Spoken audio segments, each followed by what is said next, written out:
In today's tutorial, we're going to focus on arm techniques. We'll start with the basic arm technique. The position is as follows.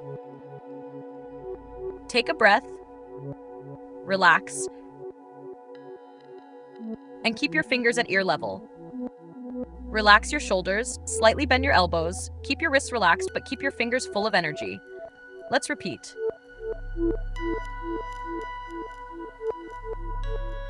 Relax well. This is the starting position called Taraba. From here, remember not to drop your shoulders, not to let your hands fall, and not to overbend your arms. The arms should not go past shoulder height toward the back. No, just slightly on a diagonal. Make sure you're not covering your face with your hands and that you're not exaggerating the backward movement. This is the Taraba movement. From here, we bring the hands down toward the waist. The thumb points slightly backward, which allows the chest to open a bit more. The fingers stay together, not separated, and the hands are placed at hip level, not at stomach level. Palms are open. Another movement is the fist. Hide the thumb, wrap it with the four fingers, and place it at waist level.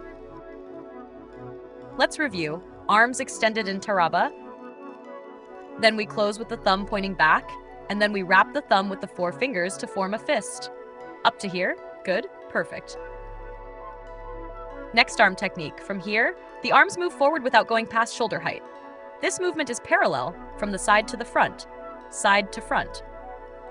We can also bring the hands to a diagonal with the palms facing up, forward, diagonal. And we repeat. 1, 2, and 1, 2, and 3.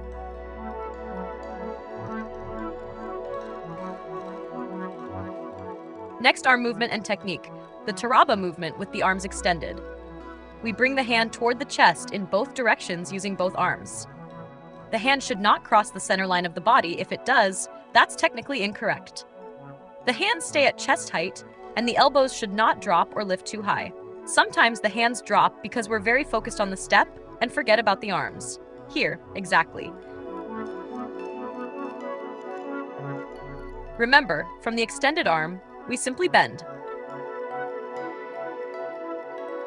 We can combine this on one side with the hand on the waist, or on the other side with the hand on the waist.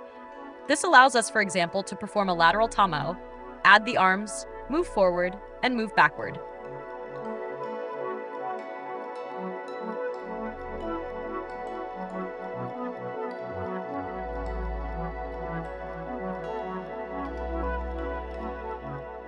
Finally, we'll look at the arms in an L position, facing the direction we're going.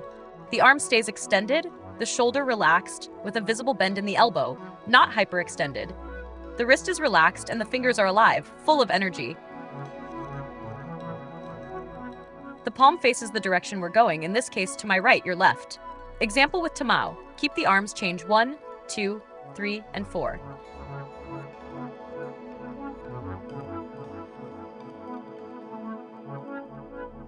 Now we'll show it in the L position.